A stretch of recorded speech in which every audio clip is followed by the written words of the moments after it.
Oxford's on course to become the first place in the UK to introduce a zero-emission zone.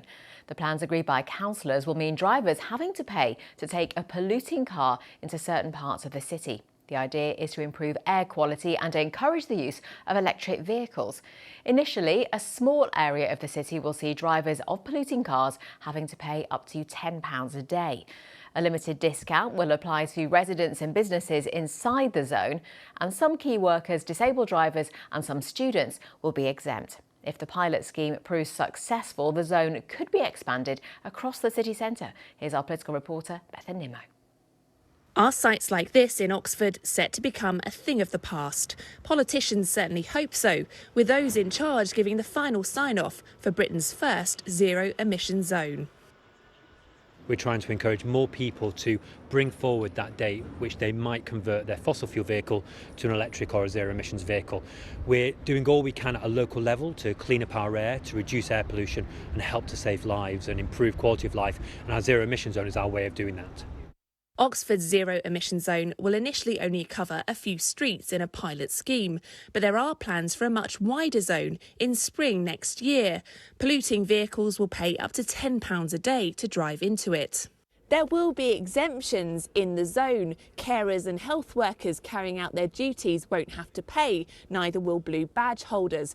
Residents living within the zone will get a 90% discount, so will businesses for up to 10 vehicles. But the fact is, many of us will have to pay £10 a day to use some of Oxford's streets, and that is focusing minds. At South Today, we've even decided to go green, trialling one of the BBC's first electric vehicles, which will mean we don't have to pay the charge. Are things happening too quickly though? That's the concern of some businesses. The problem is that we're still in the pandemic.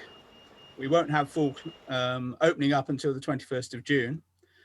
Vast number of businesses have been badly hit, including those inside the small zone. They need the opportunity to get back on their feet. Others are set to benefit and say it will be good for the city. Oxford has air pollution problems.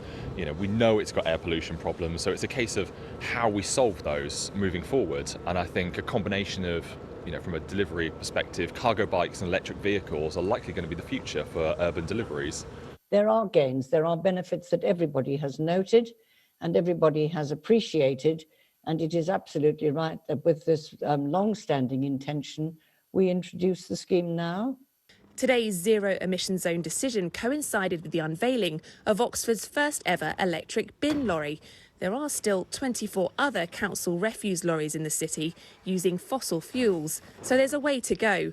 But with the new zone, Oxford is changing, and the vehicles we use will have to change as well to keep pace. Bethan Nimmo, BBC South Today.